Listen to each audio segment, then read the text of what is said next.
হাইলাকান্দি জিলাৰ উপকণ্ঠত অৱস্থিত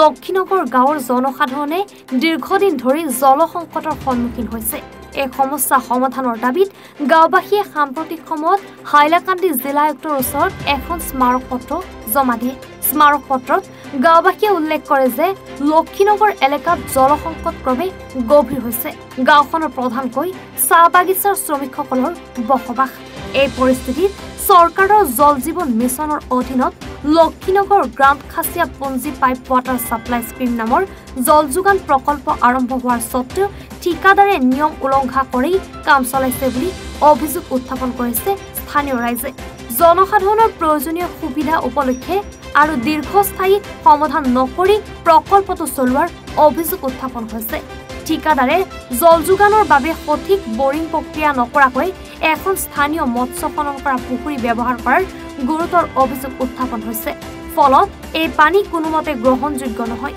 গাঁওবাসীয়ে স্মাৰক পত্ৰত জল যোগান প্ৰকল্পৰ কামৰ সঠিক তদন্তৰ দাবী জনাইছে আৰু প্ৰকল্পৰ সৈতে জড়িত ঠিকাদাৰ আৰু আন বিষয়াসকলৰ বিৰুদ্ধে প্ৰয়োজনীয় ব্যৱস্থা গ্ৰহণ কৰিবলৈ জিলা আয়ুক্তক অনুৰোধ কৰে।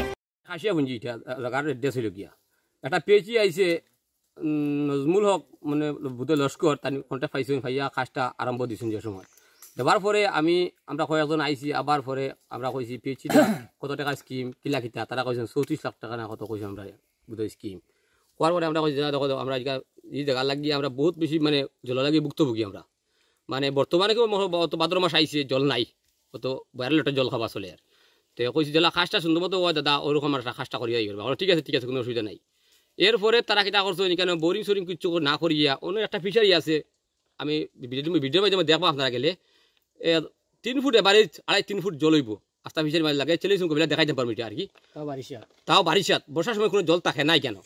শুকাই যায়। এরপরে ডাইনে বাউয়ে কেন হিন্দু মুসলিম মানুষ আছে হিন্দু বাড়ি আছে জানোয়ার রাখা আছে আর মুসলমান বাড়ি গরু গাড়ু খাটিয়া তারা কেন মানে জল বল দিয়া ভরে গিয়া এখন সরকারে কইছে পবিত্র জল খাবার লাগি জল থাকি রোগটি বাঁচিয়ে থাকা আর ওই জায়গাতে জল মানে ইঞ্জিনিয়ারে আপনি করে গেছেন ওই জায়গাতে ইয়া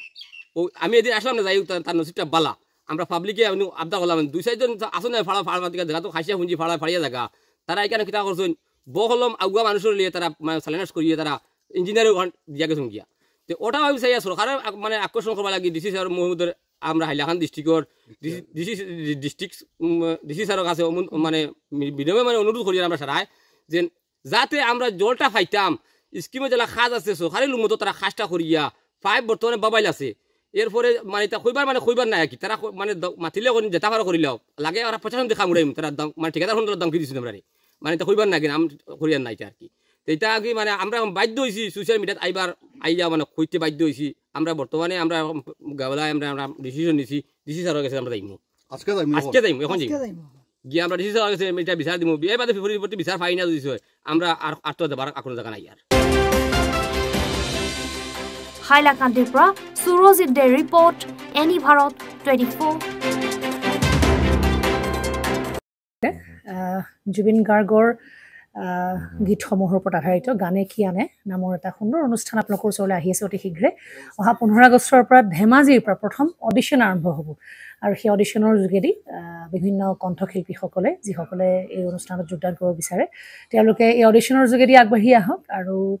জুবিন গাৰ্গৰ বহুত ভাল লগা গান আমি সদায় শুনি আহোঁ আৰু আপোনালোকৰ যদি ভাল লগা গান থাকে জুবিন গাৰ্গৰ আপোনালোকে গাই ভাল পায় তেন্তে অডিশ্যনত যোগদান কৰক। মোৰ ফালৰ পৰা আন্তৰিক শুভকামনা থাকিল এই সম্পূৰ্ণ অনুষ্ঠানটোলৈ। ধন্যবাদ।